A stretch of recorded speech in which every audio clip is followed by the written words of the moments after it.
So let's shift the discussion here. First of all, we understand that authentic Christianity begins with the knowledge that we are saved by grace through faith. It's not us. It's Him. We don't get to brag. We're not all that. He's all that. This is a Christ-centric message, okay? Now then, we also understand the next part of this. Now that we've been connected with God, we have to understand we've been connected with God to do good works. We weren't saved by our works, but we are saved to do good works. And authentic Christianity understands that Jesus comes to live in our lives to empower us to do His works in the world. This is where you see the Emmanuel principle, the Anam Saki principle, who stands with a group of kids in West Ghana, and they say, who told you to do this? And he said, what did he say? He said, Jesus told me to do this. I mean, authentic Christianity is first of all shown in its basic understanding and attitude of grace and faith, and it brings, you can write down if you'd like, gratitude and humility, not arrogance and pride.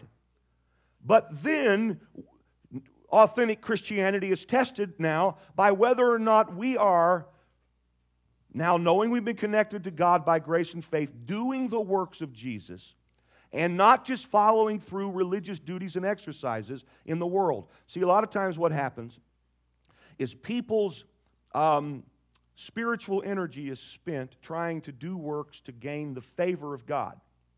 And I've maintained for many years that if we would quit spending energy on that and understand we're saved by grace through faith, we could spend our spiritual energy doing the works of Jesus in the world. That's where we need to be spending our spiritual energy. And so we can critique our own Christianity in a couple of ways. We can ask whether or not we get the grace-faith thing and stand in gratitude and humility. And we can ask whether or not the Christianity we're practicing looks like the kind of Christianity that Jesus would have led us to practice. Authentic Christians, then, as I come more clearly now to the question at hand, authentic Christians should and have offered the strongest critique and change to injustices performed by or allowed by those calling themselves Christians. That's a long kind of a sentence. I'm not sure it qualifies as a sentence, actually. But here's the deal.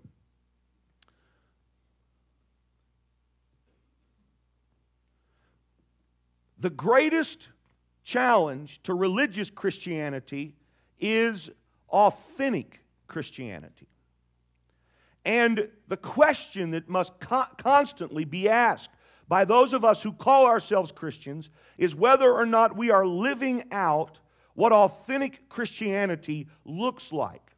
You know, it's like James in James 1:27 saying famously, pure and undefiled religion before God and the Father is this. The real deal is to make sure that you're making a positive impact in the world. It's visiting the orphans and widows in their trouble, and keeping oneself unspotted from the world. The Old Testament prophets offered the strongest critique of what it means to be an honest, sincere follower of God. They constantly are saying, for instance, in Isaiah 58, I'm not interested in your religious exercises. I'm not interested in your religious duties. I'm interested ultimately in how this is working out in your life and in the world around you. Isaiah 58 is that passage where the people are praying and fasting, and it doesn't seem like God's hearing them, and God says, I don't care about all the disciplines you're fulfilling. The fact is you're treating your employees terribly. The fact is you're mean to your neighbors. The fact is that you're not acting like you know me at all in the way you're conducting yourself in this world. That's not authentic religion, or what we would call authentic Christianity. Now, with that kind of as a backdrop,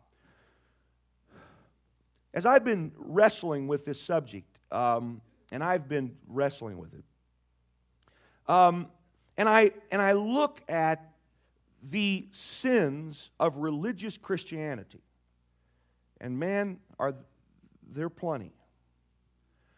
I am trying to look at our sins through the lens of grace as well, and understanding that there is, in Christianity as a whole, an ongoing sanctification that is and has been occurring.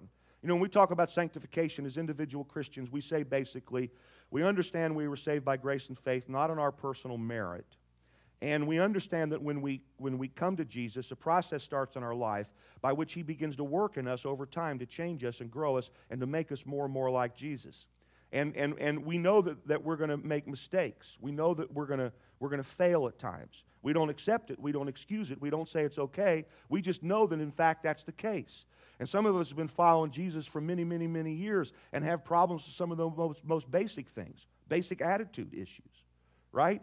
That we know aren't what Christianity is about. And authentic Christianities are self-correcting. They're looking themselves. They're asking, is this the real deal? Does this reflect Jesus? And we're confessional. We acknowledge our mistakes. We confess our sins to God and hopefully to some other key people in our life in appropriate ways. And we receive forgiveness and we keep moving towards what God's called us to do. This is sanctification. Well, the Christian church at large has been undergoing a long process of sanctification.